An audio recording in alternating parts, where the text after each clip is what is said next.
You're listening to the Hour of the Time. I'm your host, William Cooper.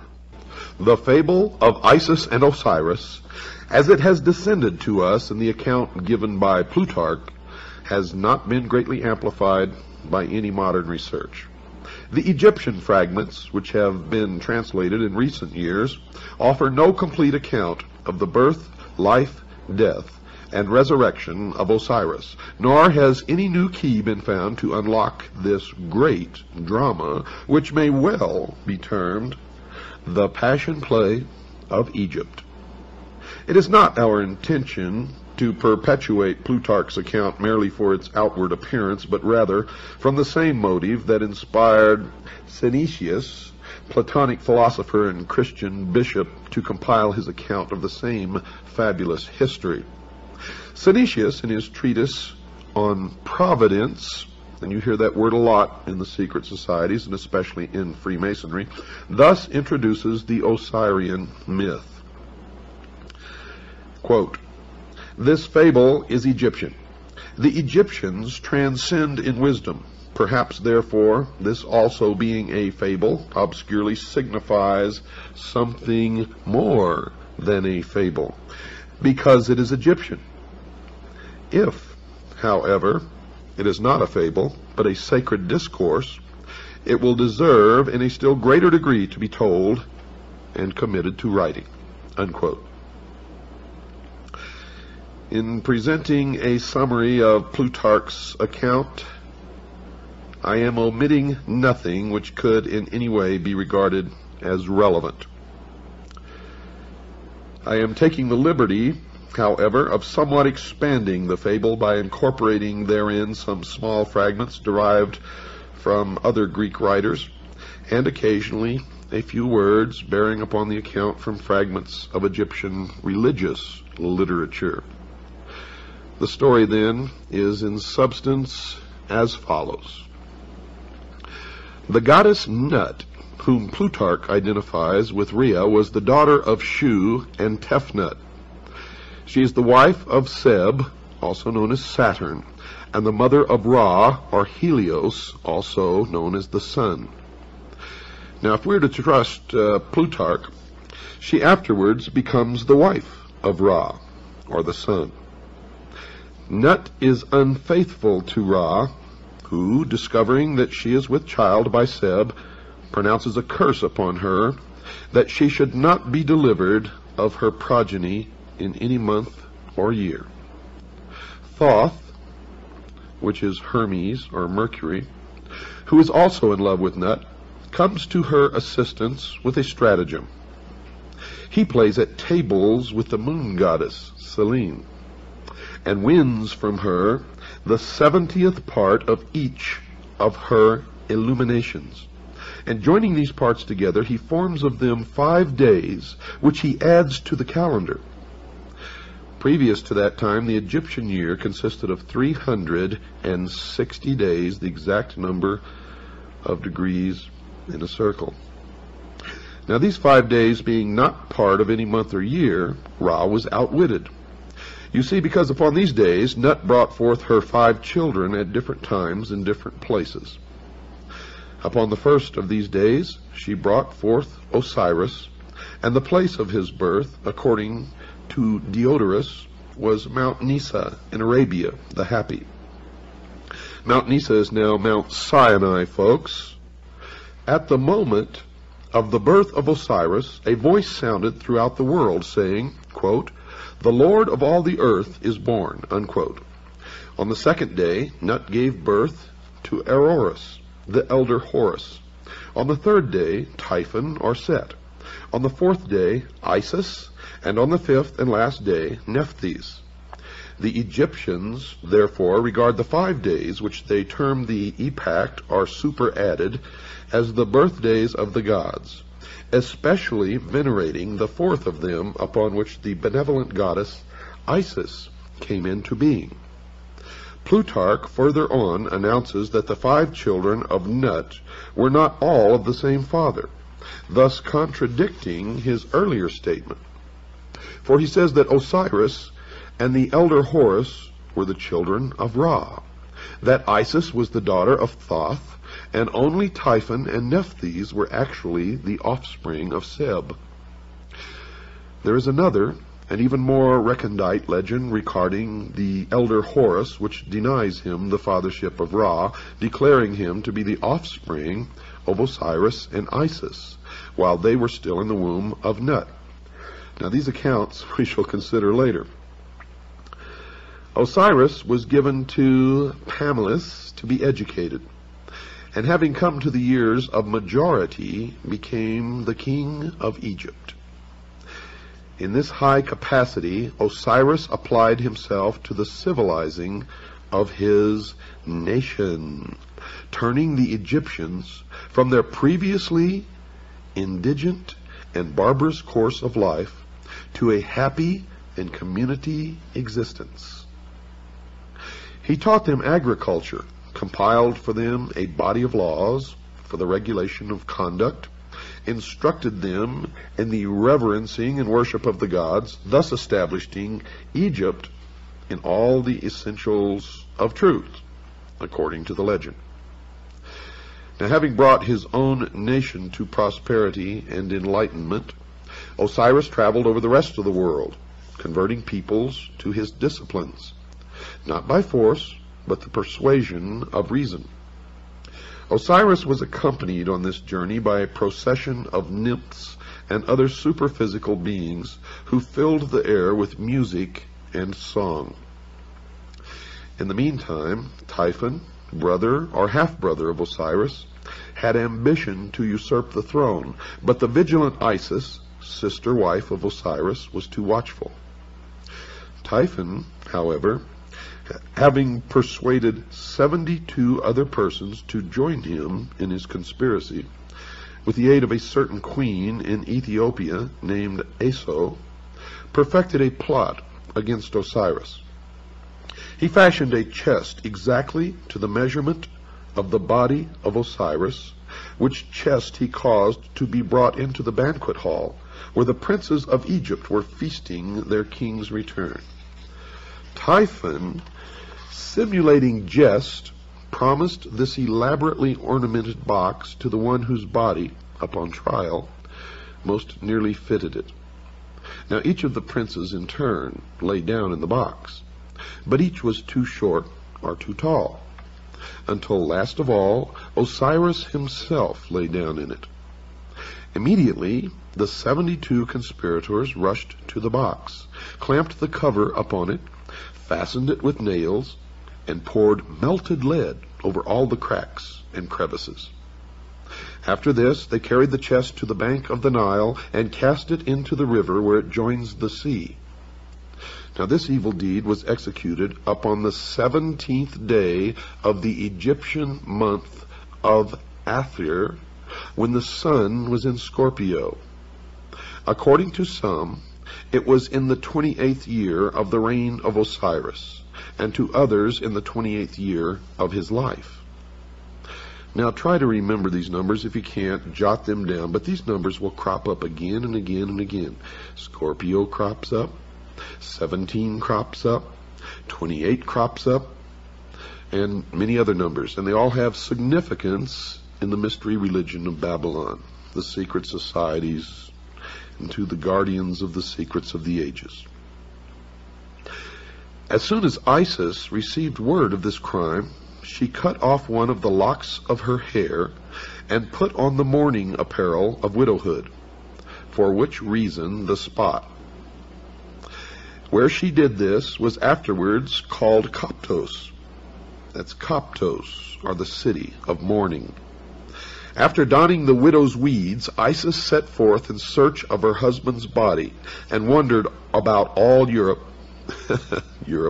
wandered about all Egypt, asking all with whom she came in contact. You see, I may be back here in the United States, but a lot of my thoughts, folks, are still in Europe. Finally, some children who had been at play told Isis that they had seen the accomplices of Typhon carrying the chest to the Nile. For that reason, Egyptians regard the words of children as oracular and pay great attention to them. While Isis was searching for her husband's body, she learned that Nephthys, her sister, had by magic insinuated herself into the presence of Osiris before his death, and in the guise of Isis had conceived a son from him. Now Isis sought out the child, which Nephthys has deserted for fear of Typhon's anger, and adopting it, attached it to her person as a constant guard and attendant. This was Anubis, the dog-headed god, who appears in the Book of the Dead and in many of the Egyptian hieroglyphics. After some time, Isis learned that the chest had been carried by the sea to the coast of Byblos. Now, Byblos is also the name for book or Bible, where it had lodged in the branches of a bush of tamarisk, which had grown up miraculously about the sacred receptacle and concealed it within its trunk. Now remember this tamarisk, and remember that it is a tree. The king of Byblos, amazed at the miracle, caused the tree to be cut down, and from the trunk containing the box, he made a pillar to support the roof of his palace. Now by magic, Isis discovered this, and traveling immediately to Byblos, attached herself to the suite of the queen as a nurse to her children. At night, when all the palace was asleep, Isis transformed herself into a swallow and fluttered around the column, bemoaning her fate in strange, sad notes. In due time, Isis revealed her divine nature and asked that the pillar be cut down. Taking therefrom the chest, she departed with it into a desert place, where she performed certain magical rites by which the body of Osiris was temporarily animated. And by this animation she received from Osiris a son who is called the younger Horus, the child who was conceived of the dead. Now there is some confusion in the account at this point. Plutarch says that Isis left the body of Osiris temporarily to visit her son Horus, just mentioned, but the context of the fable would rather call for her departure to a secluded place where the child could be born without the knowledge of Typhon, who certainly would have destroyed him.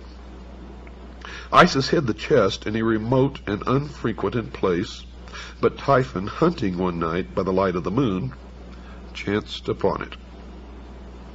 Knowing its contents, and realizing Isis to be proficient in magic, he resolved to thwart her purposes, and tearing the body into 14 parts, he scattered them over Egypt. Now remember, 14 parts. Folks, don't forget that. From the inscriptions on the Metternich stele, it seems that Set must have imprisoned Isis and her son Horus. The goddess is made to say, quote, "I am Isis, and I came forth from the house wherein my brother Set had placed me," unquote. Thoth, the prince of law, again came to her assistance and aided Isis to escape from the house. Was it really a prison? Or was it really the house of Set? Thoth, also at this time, prophesied that Horus would sit upon the throne of his father and rule the double empire of Egypt. Upon the advice of Thoth, Isis hides the child in a papyrus swamp, thus saving him from the wrath of Set. Isis returning, having left her son at Butos, and fashioning a magical boat out of papyrus, traversed the whole of the empire. As she met with the scattered parts of her husband, she buried each one separately. First, however, encasing it in a magical mummy composed of wax, incense, and grain seed. She finally recovered all of the parts of Osiris except the phallus, or the penis, which had been thrown into the river and devoured by 3 fishes. This organ Isis reproduced in gold. Remember this also. Remember the 3 fishes, for they represent ignorance, superstition, and fear. They also represent the church, the state, and the mob. And remember that Isis reproduced this member, this organ, in gold, and having performed all of the ceremonies necessary to ensure the life of Osiris in the underworld, she returned to her son Horus, and by the theurgic arts, of which she was mistress, saved him from death, from the stings of scorpions. Horus, having grown to man's estate, and having received from his mother the tradition of his father's murder, longed to avenge the evil deed. Osiris appeared to his son in a vision, instructing him in the means by which he could overcome the hosts of Typhon. Now we are led to infer that Horus gathered about him an army which, meeting the hosts of Typhon, battled with them for many days, achieving victory. Typhon, according to the legend, was taken prisoner and turned over to the custody of Isis. Now Isis, being his sister, could not bring herself to put him to death, but set him at liberty, which so incensed Horus that he laid hands upon his mother and removed from her head the insignia of royalty.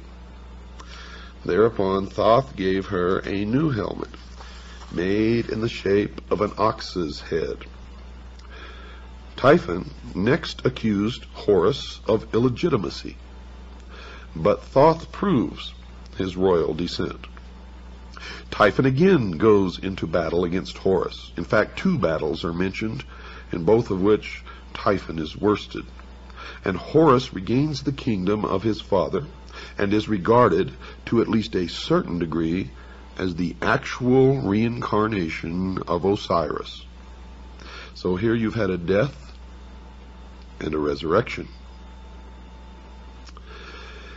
After its resurrection in the underworld, the shade of Osiris visits Isis, and in consequence thereof, she gives birth to another son, as it were, by a Holy Ghost, for she knew no living man. This child is called Harpocrates, and Plutarch says of him that he, quote, came into the world before his time and lame in his lower limbs, unquote. Harpocrates is usually depicted as a nude figure, his head adorned with a single curling lock of hair on the right side, this being with the Egyptians a symbol of youth or adolescence.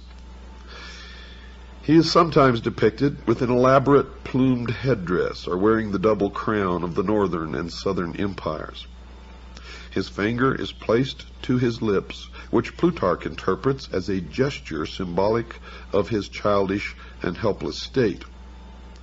The Greeks and Romans, however, considered this gesture to be a symbol for silence or secrecy, and from this has arisen the custom of placing the finger to the lips as a motion for quietness and secrecy, and we do it today. Statues of the god Harpocrates were placed at the entrances to temples and sacred retreats where the dramas of the mysteries were performed, as a sign that silence and secrecy should be observed in the holy places, and that all initiates were bound by vows of discretion. Harpocrates is also sometimes shown standing, and at other times he is depicted seated on the blossom of a lotus, just like Buddha.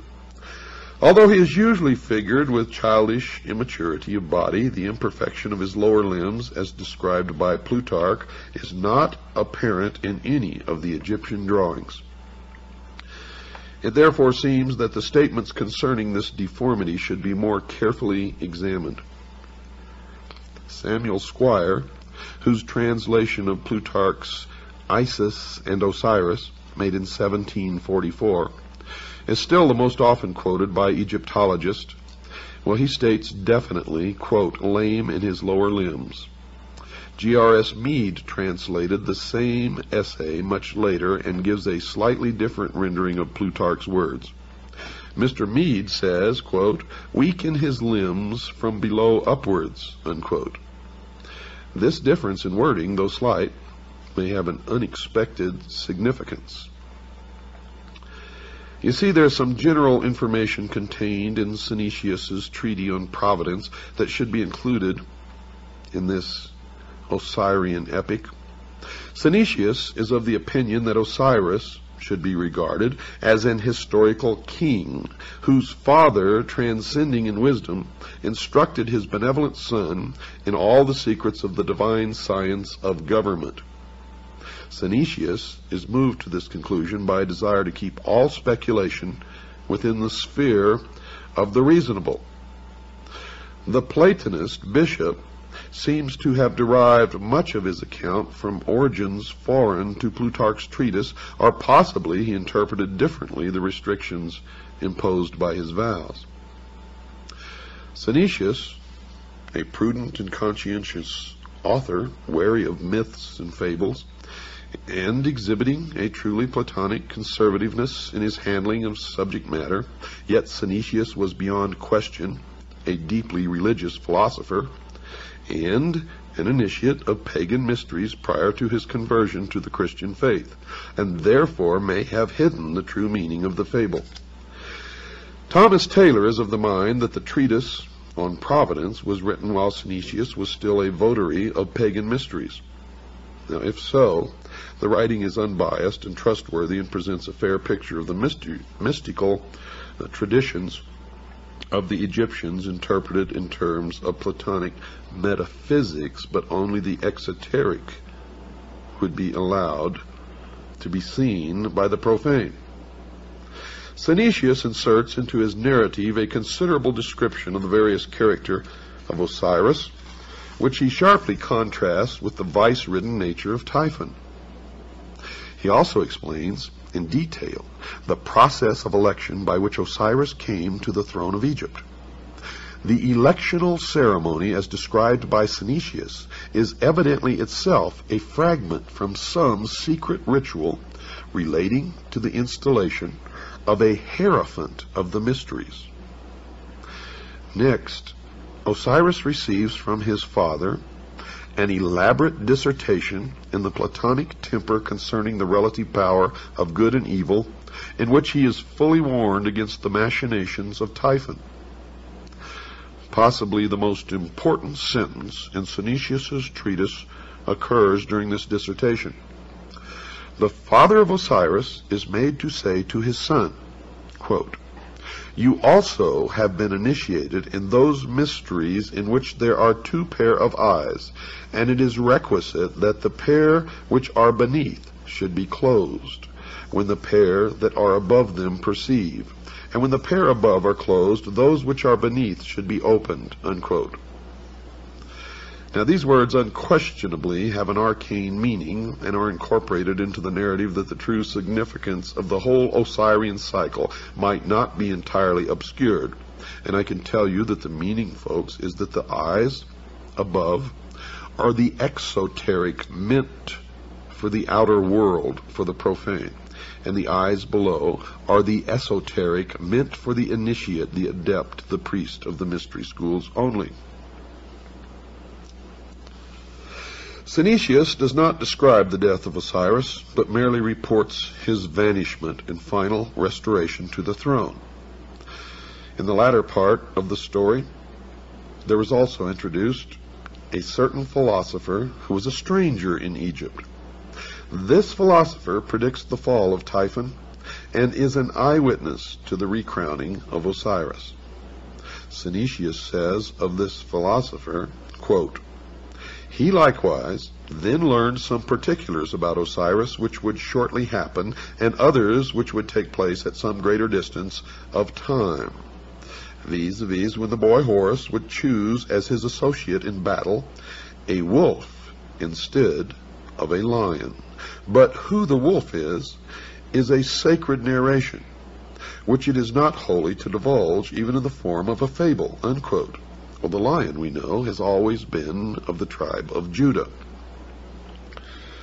Such is the amazing tradition of the good king Osiris, the first victim, the first mummy, and the first resurrection.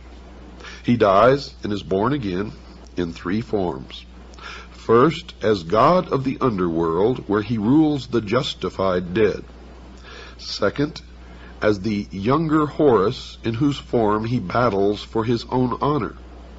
and third as Harpocrates, the silent child. The latter two forms are regarded as incarnations or embodiments of his very self, yet he exists independent of them as the judge of shades and the lord of the resurrection. Now we know that Osiris was also known as the sun, and Horus was known as the child, or the young Osiris, the young Horus, the baby Horus. So after the sun set in the west, when it rose the next morning, it rose as the young Horus, and as it went across the sky, it became Osiris and then the elder. But in the legends, it's differently at different times Osiris or Horus. Horus the younger, Horus at his peak strength at noon, and Horus the elder. It is also Osiris. So you see that these figures intermingle in the legend, but it all has meaning, and it will all be clear to you at a later time.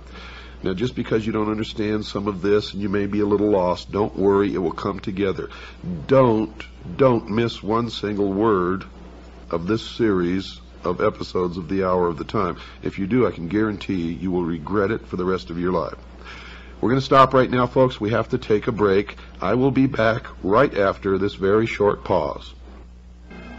Nearly all writers attempting an interpretation of the Osirian cycle have recourse to Plutarch.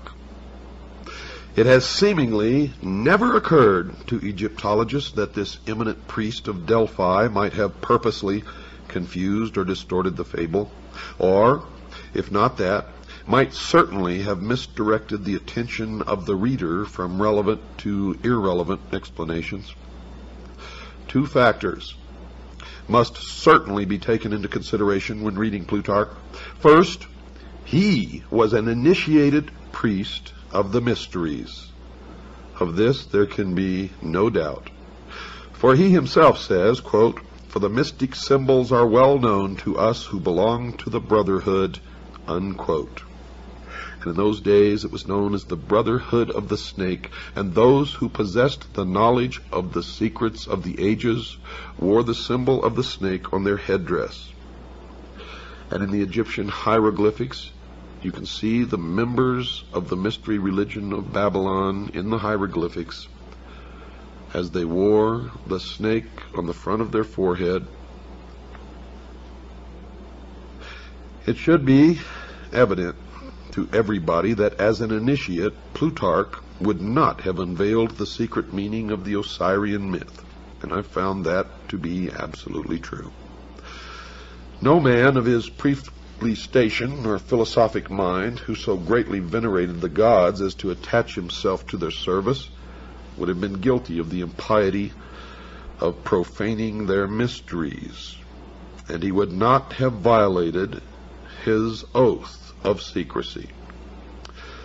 Furthermore, had his treatise actually exposed any of the secrets of the rites, he would most probably have perished miserably, or at least been publicly disgraced. These evils not descending upon him, we must suppose that his book was regarded as harmless, and for our purpose, therefore, at least not directly informative. The second factor which gravitates against the likelihood of Plutarch's interpretations being correct is the condition of Egyptian metaphysics in the 1st century after Christ.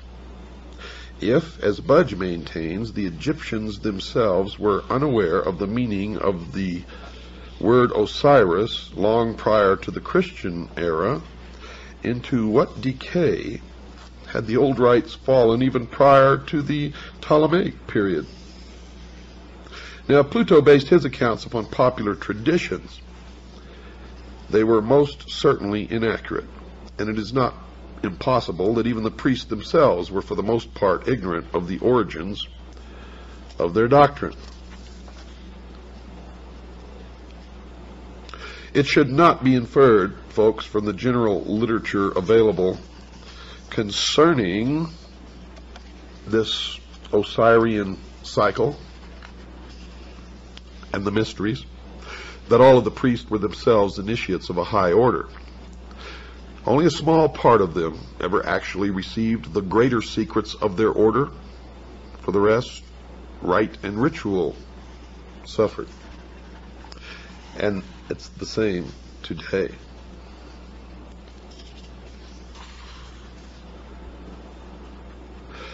Democritus spent a great part of his life in Egypt, and from the priests of that nation he secured the foundation for his celebrated doctrine of atoms. That's right, folks, atoms, A-T-O-M-S. A doctrine which has survived as a scientific fact to this day. From all these different philosophers who visited Egypt, we shall secure a better estimation of the profundity of Egyptian learning than from even the Egyptian writings themselves. Plato went to Egypt and was initiated into the mysteries in the Great Pyramid, where he lay for 3 days and 3 nights in the sarcophagus, during which he was imparted knowledge which he was to guard, protect. He describes his initiation in his writings. I suggest that you read it. If we can assume the pragmatic viewpoint that the substance of matter is to be determined from its consequences, then we must indeed highly reverence the wisdom of the Egyptians. For it seems that first among the consequences of that wisdom is civilization itself. That cannot be doubted. Civilization is no fable, nor is it a progeny of myths, but that which is real and substantial. And it bears witness to a profound and superior wisdom, which must have existed over a great period of time, and have been communicated to at least a privileged few since the very beginning of man's cultural impulse. Now we can also take the example of Pythagoras, the great philosopher. While a youth, if we may credit Iamblichus, associated himself with Thales of Miletus, from whom he gained a considerable knowledge of the mysteries. Thales, being at that time of great age and infirm body, apologized for his incomplete understanding of the sacred doctrines and urged Pythagoras to visit Egypt, the motherland of wisdom as it was called in those days. Iamblichus wrote that Thales confessed that his own reputation for wisdom was derived from the instruction of these priests, but that he was neither naturally nor by exercise endued with those excellent prerogatives which were so visibly displayed in the person of Pythagoras. Thales therefore gladly announced to Pythagoras, from all these circumstances, that he would become the wisest and most divine of all men if he associated with these Egyptian priests. Iamblichus then describes the journey which Pythagoras made to Egypt, how en route he was initiated into the mysteries of several nations, and at last, arriving at his destination, was received by the Egyptian priests with respect and affection. He associated with the Egyptian philosophers for some time, and after demonstrating by his sincerity and consecration that he was worthy to associate with the initiated, he was at last admitted into the secrets of their orders. Quote, "He spent, therefore," observes Iamblichus, 22 years in Egypt, and the adyta of temples, astronomizing and geometrizing, and was initiated, not in a superficial or casual manner, in all the mysteries of the gods. Pythagoras must be acknowledged among the first of those divine men to whom the race is indebted for the principles of science, art, and philosophy. And are we to presume that so noble an intellect could have spent 22 years pursuing fabulous shadows in Egyptian crypts? If, as some have asserted, Osiris signified merely the Nile, and Isis the black earth rendered fertile by its inundation, could such a fable have so greatly stimulated the admiration of Pythagoras that he would have spent a score of years in the assimilation of the idea? I don't think so. Or again, would he have spent this great length of time, the very best years of his life, in memorizing the myth-encrusted history of an ancient king who at some remote period had reigned in Egypt and whose memory seemed sufficient to inspire a vast civilization for some 6,000 years? By the way, that's the exact number of years in the calendar of the Mystery School and of the Freemasons.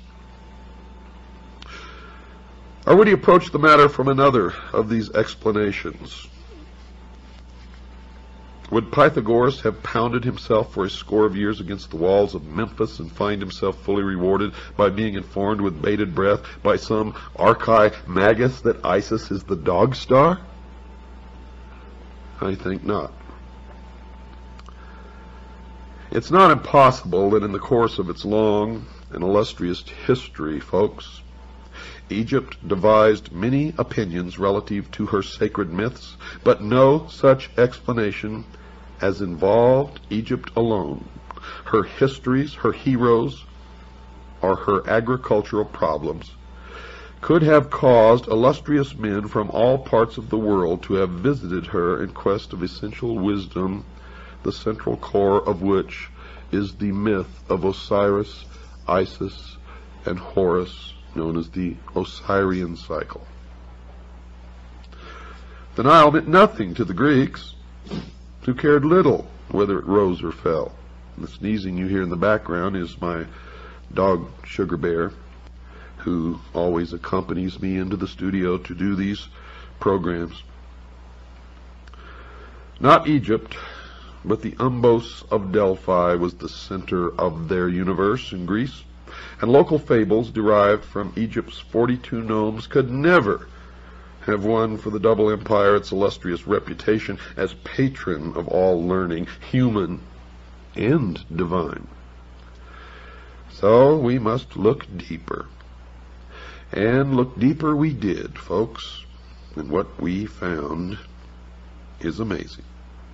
For we found that Osiris and Isis and Horus were not ever have meant to be, nor were they ever real people or real gods or spacemen who came from some other world. Not at all. As we have found in our research, and as I have found in my over 20-some-odd years of research into the mystery schools, they are like all the other symbols of the mystery religion. For the public, for the profane, they are the exoteric, and you may make of them what you wish. The adepts, the initiates, the priests, they don't care what interpretation you give the exoteric meaning. And the esoteric is so entirely different from what you may suspect that the answer will surprise you. You see, we cannot be deceived by the obvious, and you can never be deceived by the obvious, or even consider the obvious when looking at any of the mystery religions or the secret doctrine. And we cannot allow ourselves to be misdirected by the evident subterfuges, the deceptions of these ancient priests, who so carefully concealed their arcana from the uninitiated world that we, at this late time, may even doubt its existence.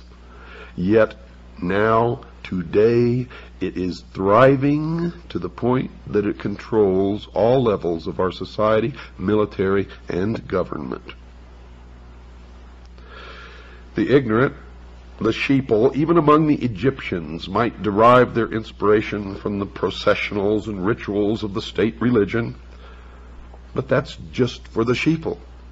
For those great philosophers who came from afar were in search of the highest form of human knowledge, the ancient arts, the secrets of the ages, and could not be satisfied by such outer show. Had these fables been but hollow and unsubstantial forms, Egypt would have been the ridicule of the wise, who would speedily have exposed her sham and reduced her vain pretense to a humble state. But this did not occur. You see, the initiates of her mysteries, returning to their own countries, not only felt themselves more than repaid for their hazardous journeys and long vigils, but furthermore, They became founders of distinguished systems of thinking, disseminators of useful knowledge, and in all cases bore witness to a broad and deep learning, and they always took with them a plan for the unfoldment of a world utopian government, which plan still exists today and is still being carried out in secret as the completion of the great work. Diodorus describes two famous columns erected near Nysa in Arabia, one to Isis and the other to Osiris. Now remember, Osiris and Isis never lived, they were not real people, and they were never gods. They are symbols for something much deeper. So when you listen to the interpretation of the inscriptions on the columns, remember that. The column to Isis bears this inscription, quote, "I am Isis, queen of this country. I was instructed by Mercury. No one can destroy the laws which I have established. I am the eldest daughter of Saturn, the most ancient of gods. I am the wife and sister of Osiris the king. I first made known to mortals the use of wheat. I am the mother of Horus the king. In my honor was the city of Bubastis built. Rejoice, O Egypt, rejoice, land that gave me birth," unquote.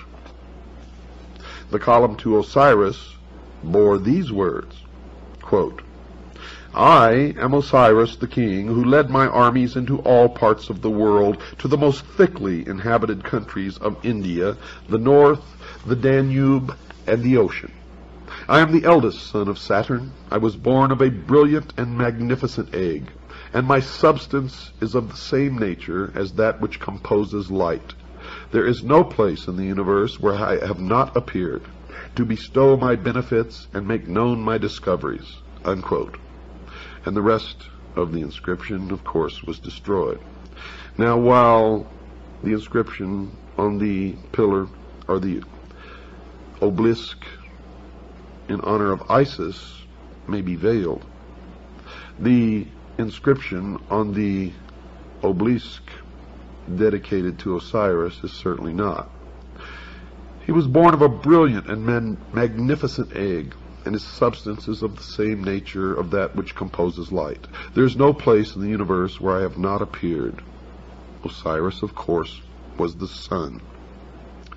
In examining Plutarch's treatise, the introductory remarks appear of special significance. Yet, folks, these remarks are wholly ignored by Egyptologists who are content to confine themselves entirely to the fable which constitutes the larger part of the writing.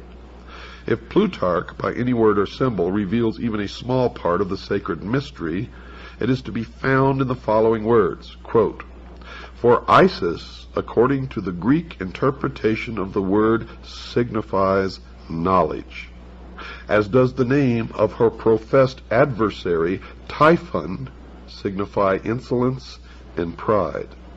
A name, therefore, extremely well adapted to one who, full of ignorance and error, tears in pieces and conceals that holy doctrine, which the goddess collects, compiles, and delivers to those who aspire after the most perfect participation of the divine nature." Now, if you have a keen intellect, you can all decipher everything else that I'm going to tell you on this program, and probably the next one, in that short paragraph. And I'll let you ponder that as I continue. Osiris, the black god of the Nile, must be regarded as the personification of an order of learning, for Plutarch identifies him beyond question with the holy doctrine or the mystery tradition.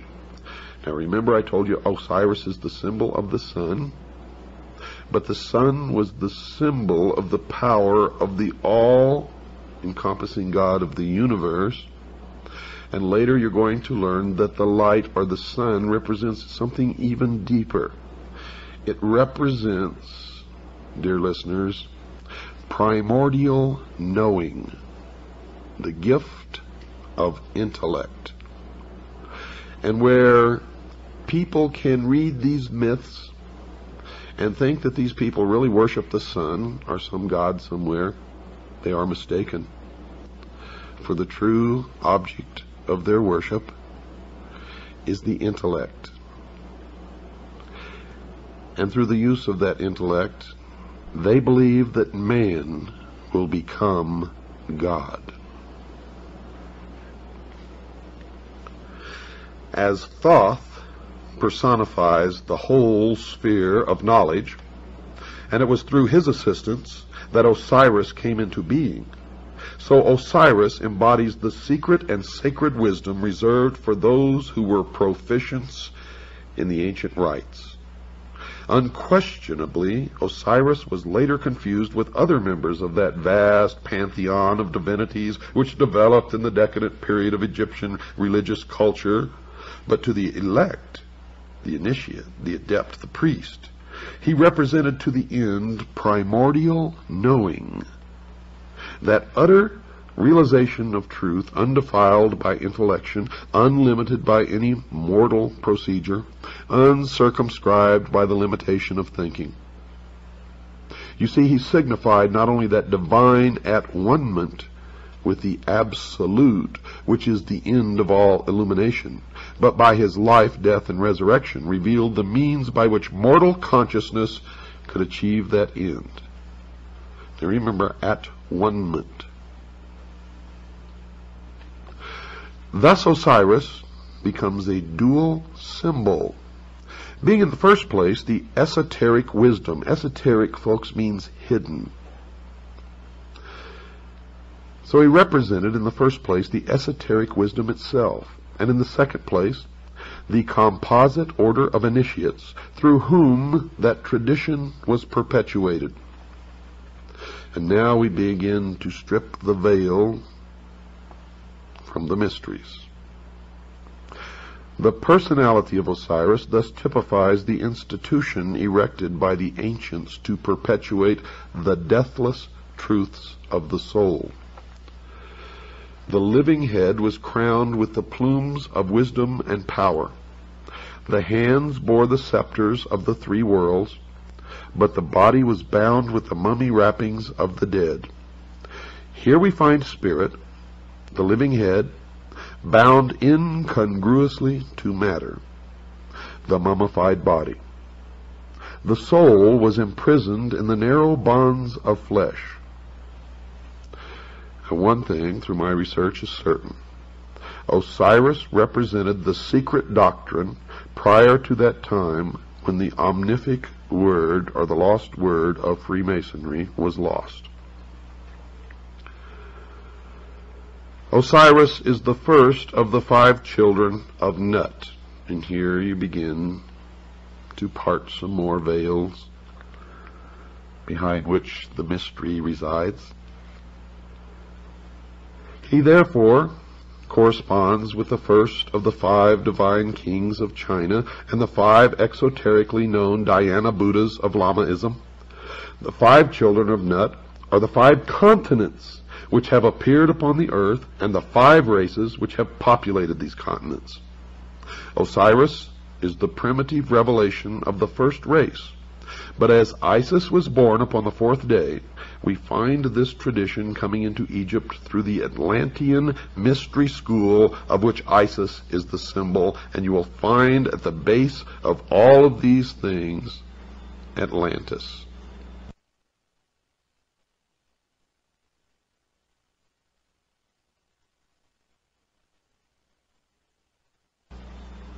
In this country, the Freemasons established the city of Atlanta as the new Atlantis. And all of this will come together for you. It took me many, many, many years of study deep into the night and trying to discuss this with other people who had no idea what I was talking about. So most of it was put together in loneliness late at night. And then when I established my organization known as the Citizens Agency for Joint Intelligence, many others began to help and furnish bits and pieces of information.